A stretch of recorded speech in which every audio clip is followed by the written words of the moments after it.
Сәлем баршаңызға, каналыма қош келдіңіздер. Қазіргі уақытта хит болып жатқан сәбіз қосылған пирог пісіреміз. Ортасындағы начинкасы творожный сыр. Осы пирогты жасамас бұрын көп ойландым, қалай сәбіздің дәмі шыға ма екен деп. Ойлағаным бекер екен. Міндетті түрде жасап көріңіздер. Дәмі ұнады өзіме.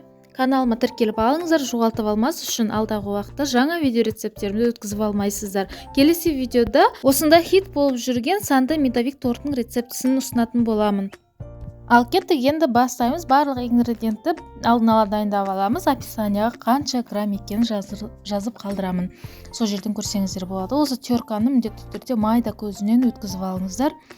Ең бірінші бізге жұмыртқамыз керек болады. Бөлме температурасында тұрған 2 жұмыртқаға қантымызды салып, миксердің көмегімен 2 есе ұлғайғанша араластырамыз.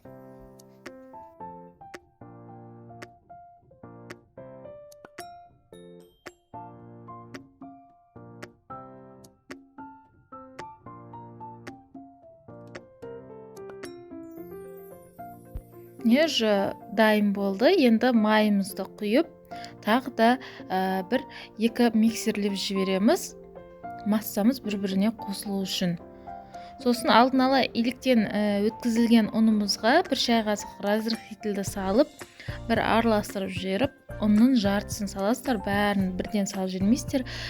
Бірден салып жіберсеңіздер, тестаңыз қатты болып қалуы мүмкін. Жартысын салып, осылай миксердің көмегімен араластырамыз да, тағы жартысын салып араластырамыз.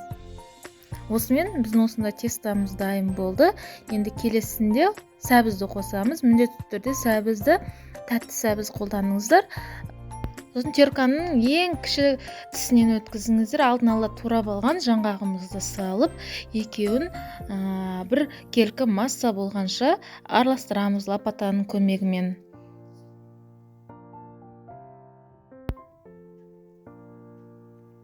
Осымен біздің тестамыз дайын болды. Видеодағыдай масса болып шығу керек.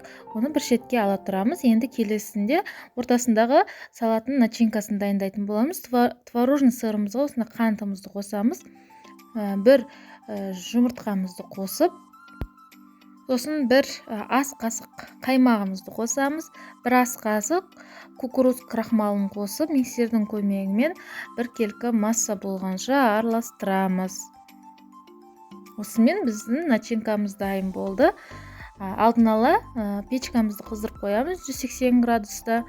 Осыны начинкамызды мен көз өлшермен 2 бөлікке бөліп аламыз да саламыз. Мендегі диаметрі 24.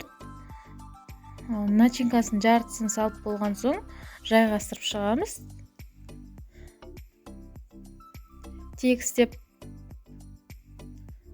Сосын үстіне творожный сырымызды саламыз. Творожный сырымызды салған кезінде бәрін бір жерге салып жүрмеңіздер. Әр жеріне салып жайғастырамыз. Сол кезінде оңай болады өзіңізге. Барлығын салып жайғастырып аламыз лопатаның көмегімен.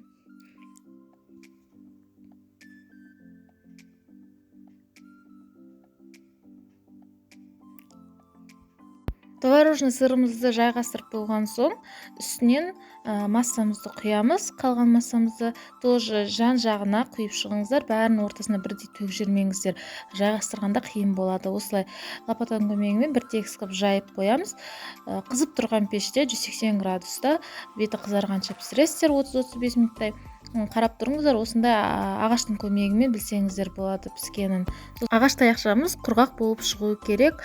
Келесінде формамыздан суытып барып кесетін боламыз. Сіздерге осы рецепт ұнаса, каналыма тіркеліп қойыңыздар, алдағы уақытта мені жоғалтып алмас үшін.